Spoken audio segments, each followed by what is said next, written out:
D'abord, il faut d'abord définir. Bon, je ne sais pas s'il a défini ça. C'est quoi un jeu d'hasard? Le nom déjà le dit, hein? Jeu d'hasard. Ça va? Ça veut dire tenter sa chance. C'est ça, non? Est-ce qu'un chrétien peut tenter une chance?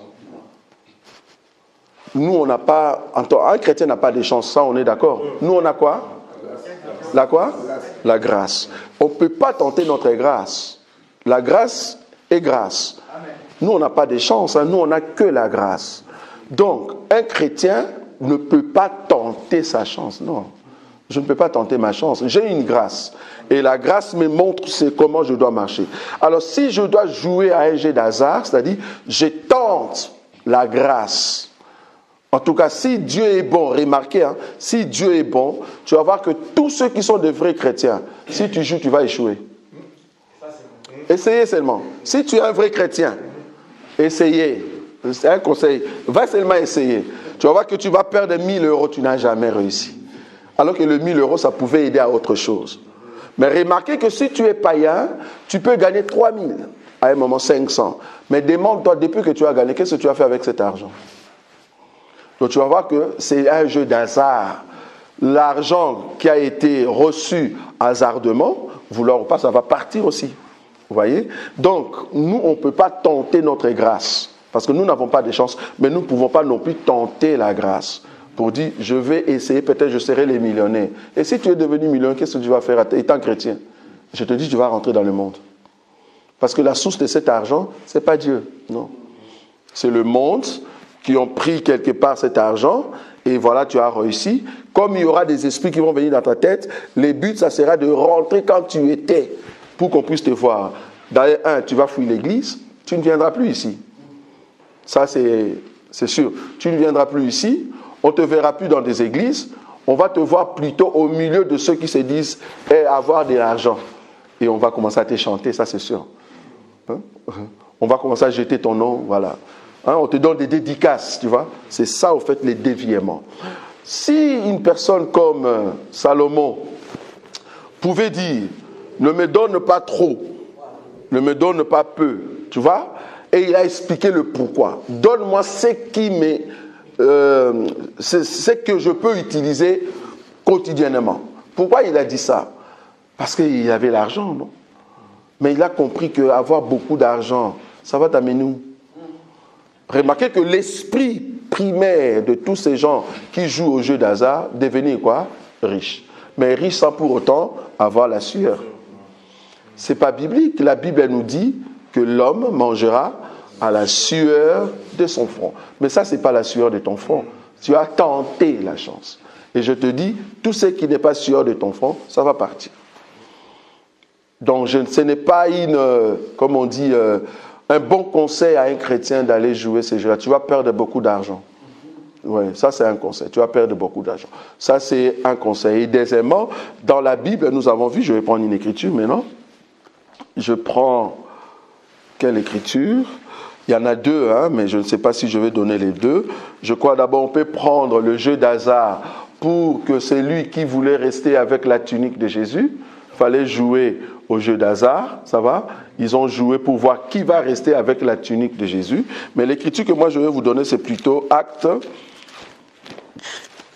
chapitre 1er. Remarquez ici un jeu d'hasard, hein? Mais un jeu d'hasard, mais qui a été circonscrit par le choix des dieux.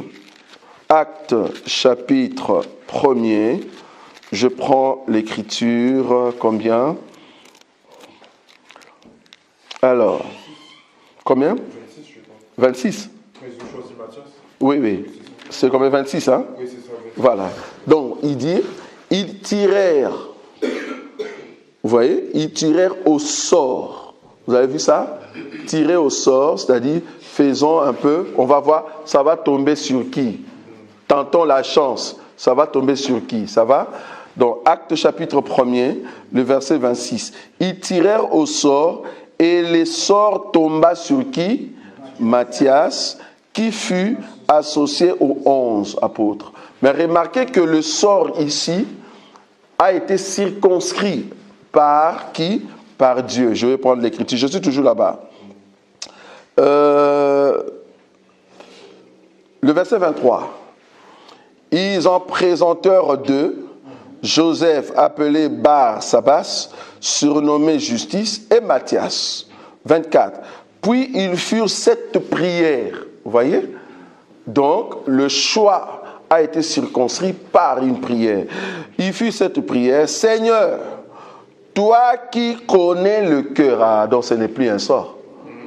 Je ne sais pas si vous voyez ça. Ce n'est plus un sort, c'est Dieu. Même si vous ne faites pas ça, Dieu va dire c'est Matthias. Même si vous faites ça, ça sera Matthias. Je ne sais pas si vous voyez ça. Donc, leur prière, leur sort, ce n'est pas le sort qui a choisi Matthias, mais c'est les dieux qui connaissent les cœurs. Je ne sais pas si vous voyez ça. Les dieux qui connaissent le cœur de tous désigne, tu vois, désigne lequel de ces deux tu as quoi? Ok, même si c'était dans une prophétie, Dieu allait choisir toujours Matthias. Même si tu fais 1, 2, 3, 4, Matthias, ou ça va tomber sur Matthias. Même si tu appelles les enfants, tu dis, ok, on va essayer avec les petits-enfants. Petits-enfants, citez le nom de ces deux. Celui qui va citer plusieurs, les enfants vont citer le nom de Matthias. Pourquoi? Parce que le choix a été circonscrit par la prière, par le choix des dieux. Donc ne prenez pas cette écriture pour aller dire, je vais faire le loto. Ah, va prier alors. Que Dieu puisse choisir maintenant les 1 million. Tu vas perdre. Ah, j'aimerais bien te voir mettre 10 000 euros et puis tu as perdu. Tu ne vas pas réussir. Un enfant de Dieu, la sueur de ton front, n'allez pas mettre ça sur la loto. N'essaye même pas. Au fait, si tu fais ça, c'est une tentation pour que les diables t'enlèvent dans les choses de Dieu. Je te dis, si tu gagnes, tu vas fuir les choses de Dieu. Ça, c'est vrai. Mais l'argent que tu souffres, que tu peines pour l'avoir, je te dis, ça t'amène plus dans la présence de Dieu. Mais une somme gagnée comme ça, remarquez en tout cas dans des politiques, ou soit au Congo par exemple, les gens qui ont fait la corruption. La corruption, c'est une somme gagnée comme ça. Ces gens-là, ils ne font rien avec cette somme-là. Si ce n'est que de femmes, de voitures, des maisons. Et beaucoup d'entre eux, ils ne sont plus dans les choses de Dieu. Plus grave encore, un pasteur qui a dit à un homme, soi-disant homme d'affaires, que toi tu seras le plus grand homme d'affaires du Congo. Et aujourd'hui, cet homme-là qu'on avait dit que tu seras le plus homme d'affaires du Congo, se trouve en prison parce qu'il avait amené 200 kilos de cocaïne. Pasteur, c'était vraiment Dieu qui t'avait montré ça. Vous imaginez? Est-ce que c'était Dieu qui t'a montré ça? Donc, pour que l'homme devienne riche, donc Dieu voulait que sa richesse vienne de cocaïne, quoi. Non, c'est grave. Non, un enfant de Dieu ne peut pas jouer à un jeu d'hasard. La fête de Noël. Très bien. D'abord, je crois que beaucoup maintenant, ils ont reçu l'enseignement qu'on a lancé il y a plus de 10 ans. On a toujours dit que Noël, ce n'est pas le jour de la naissance de Jésus. On est d'accord. Je peux donner des écritures, si vous voulez, qui prouvent que Noël, c'est vraiment une date fondée pour soutirer de l'argent et surtout, c'est une date commerciale. Je commence par les écritures. Ok. Remarquez cette écriture, par exemple. Hein. Je prends quelle écriture qui va m'aider ici? Je prends Luc chapitre 2. Luc chapitre 2. Le verset 6, je descends. Pendant qu'ils étaient là, le temps où Marie devait accoucher arriva. Et elle enfanta son fils premier-né. Elle l'emmaillota et le coucha dans une crèche. Parce qu'il n'y avait pas de place pour eux dans l'hôtellerie. Donc, dans l'hôtellerie, il n'y avait pas de place. Ils sont partis dans une crèche. Comme vous savez, crèche veut dire étable. Étable veut dire là où les animaux mangent. Oui ou non? Là où les animaux mangent. Ok. Là où les animaux mangent, tu es d'accord avec moi, on ne met pas de chauffage. Et quand les animaux vont manger, ce n'est pas pendant l'hiver. Les animaux qui mangent à l'étable, parce que c'est comme restaurant. Voilà, faisons comme ça. Restaurant des animaux. Comme toi, tu vas dans un restaurant pour aller manger, les animaux, ils ont 1 heure, un temps pour aller manger. Si le berger les amène pour aller manger, il prépare un endroit où ils vont manger qu'on appelle étable. C'est-à-dire là-bas, on va amener les animaux pour manger. Donc, les animaux se préparaient à aller manger là-bas. C'est dans cet endroit-là que Marie est partie mettre au monde son enfant. Si c'était l'hiver, ce n'est pas possible, frère. L'enfant va mourir. Ça, c'est un élément. Deuxième élément, toujours là-bas. Le verset 8. Il y avait dans cette même contrée de bergers. Vous voyez ça? Des bergers qui faisaient quoi? Qui passaient dans les champs. Les quoi? Ah, toi, berger, tu viens passer la nuit dehors avec les animaux pendant l'hiver. Ah, c'est pas possible ça. Comment tu vas dormir là-bas, mais tu vas mourir? Tu vas mourir, frère. Tu vas mourir par le froid, c'est pas possible. Même les animaux vont mourir. Parce que les animaux en Israël, c'est quels animaux? De moutons, de chèvres, mais ils vont mourir.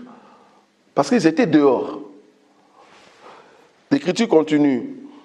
De la nuit pour garder leur troupeau. Et voici un ange du Seigneur, et ainsi de suite. Je continue. Je vais prendre une autre écriture. Je prends toujours je prends maintenant cette fois-ci dans Matthieu. Matthieu chapitre 2. Matthieu chapitre 2, le premier verset et le deuxième. Il est dit ceci.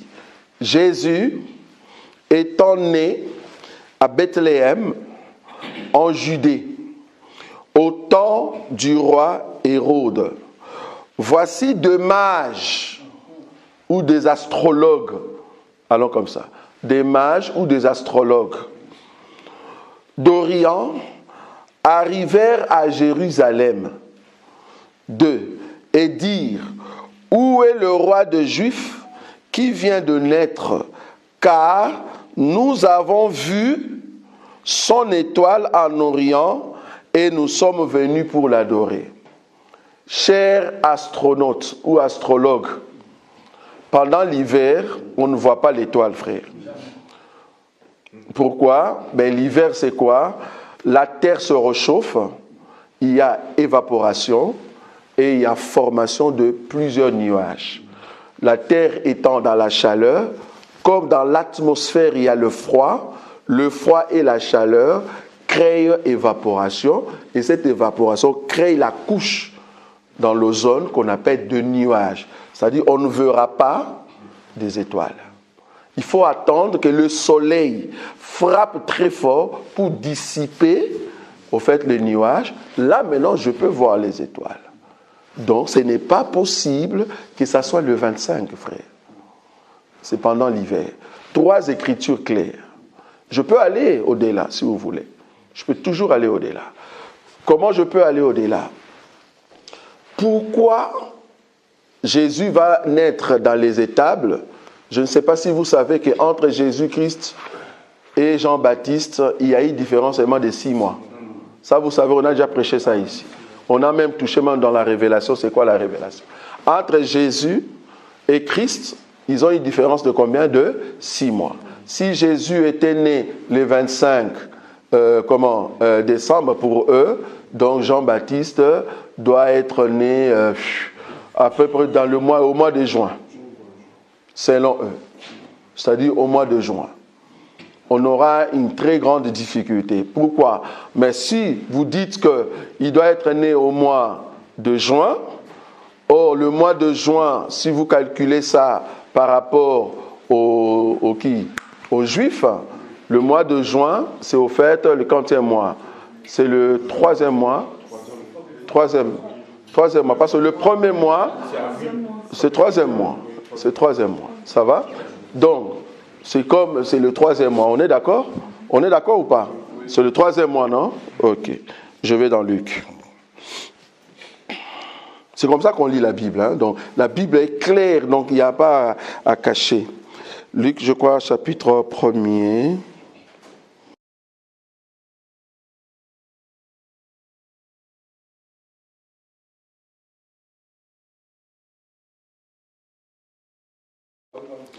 Verset 26. Oui. Ok, là-bas, nous avons dit que le mois de juin, c'est quel mois? On est d'accord ou pas? Je veux qu'on soit d'accord. On est d'accord ou pas? C'est 3e mois, non? Mais si c'est 3e mois, remarquez le verset 26. Au 6e mois, l'ange Gabriel fut envoyé par Dieu dans une ville de Galilée appelée Nazareth, auprès d'une vierge fiancée à un homme de la maison de David nommé Joseph. Le nom de la vierge était Marie. L'ange entra et ainsi est suite. Ça, c'est 6e mois. Ça va? Je vais prendre une autre écriture. Le verset 36. Remarquez le verset 36. Le verset 36, il est dit: voici, Élisabeth, ta parenté, a conçu, elle aussi, un enfant en sa vieillesse, et celle qui était appelée stérile est dans son 6e mois. Donc, au 6e mois, l'ange a été envoyé, et dans ce 6e mois-là, Élisabeth avait la grossesse de 6 mois. Ok, calculez. Calculez vous-même. Ce sont des écritures comme ça que tu vas attraper la personne qui dit que Noël, c'est au fait la naissance. 6e mois en Israël, c'est comme chez nous, quel mois? Donc, juin, c'est 3, juillet, 4, août, septembre, octobre, c'est 6e. Donc, est-ce que Jésus était né au mois d'octobre? Déjà, rien qu'avec cette écriture, ça ne va pas. Je ne sais pas si vous voyez ça. Si eux, ils disent que le mois de 25, Jésus est né au mois de 25, tu diminues pour faire 6 mois au mois de juin, ça ne sera pas possible. Parce que eux, ils disent Jean-Baptiste est né par exemple au mois de juin et que Jésus doit être né au mois de décembre. Ça fait 6 mois, tu comprends? Or, en Israël, le mois de juin, ce n'est pas 6e mois? Oui ou non? Ce n'est pas 6e mois. Le 6e mois d'Israël, chez nous, c'est le mois d'octobre. Là, il y a confusion. Oui? Même si Jésus était conçu, oui. Quand Jean avait 6 mois. Il faut 9 mois, il ne peut pas naître en décembre. Merci beaucoup. Merci beaucoup. Là, il faut rajouter encore. Parce que, non, ici, la grossesse commence. Hein? Oui, non, ici, on peut dire. Depuis la naissance, donc, oui. À 6 mois, c'est pas possible. Non, c'est une très bonne question. Ici, l'ange vient annoncer la grossesse, c'est-à-dire les débuts de la grossesse. Ça va? L'enfant là-bas est à 6e mois d'Élisabeth. Il faut rajouter 3 mois. C'est-à-dire, c'est comme le mois de 6e mois chez eux, c'est octobre. C'est ça, non? J'ai dit non? Octobre. Donc, octobre, novembre, décembre. Donc, Jean-Baptiste pouvait être né vers le mois de décembre. Ça va? Ça va ou pas? Parce que ça fait 9 mois, non? J'ai calculé 6 mois, parce que Élisabeth était dans son 6e mois. Rajoutez 3 mois au 6e mois, c'est le mois d'octobre. Rajoutez le 3 mois, donc ça fait décembre. Chez eux, 9e mois, chez nous, c'est au fait décembre. On est d'accord. Donc si Jésus doit être né, Jean-Baptiste est né vers le mois de décembre, et que la différence entre Jean-Baptiste et Jésus, c'est à peu près 6 mois. Donc Jésus doit pratiquement être né vers soit avril ou mai. Vous voyez? Avril ou mai. Je ne sais pas si vous voyez comment on peut calculer. Tu peux faire ça à la maison, c'est simple pour voir ça. Va d'abord, tu prends le mois chez nous et les mois chez les Juifs. Tu vas voir que chez le Juif, nous, quand on est au mois d'avril, les Juifs sont au premier mois. On est d'accord, non? Le premier mois chez le Juif, nous, c'est le mois d'avril. Ok. Tu commences à calculer et tu commences à faire. Quand eux, ils sont 6e mois, nous sommes quel mois? Et tu commences à calculer. Tu vas voir que ce n'est pas possible que Jésus-Christ soit né le 25 décembre. Ok. La chose qui est la plus probable que beaucoup témoignent est qu'ils ont mis la date du 25. Pourquoi? Parce qu'ils voulaient assimiler cette date à leur dieu soleil. Pourquoi? Parce que les athées du temps de Constantin priaient le jour du 25 comme étant le jour des Zéus. Comme étant le jour des Zéus. Alors, comme l'Église catholique marteler, forcer les gens à croire au christianisme, ils ont dit, à partir d'aujourd'hui, votre jour-là, de jour de Dieu Soleil, de Zéus, c'est fini, ça sera maintenant le jour de la naissance de Jésus. C'est comme ça qu'ils l'ont amené. Mais avant ça, non, il n'y en avait pas.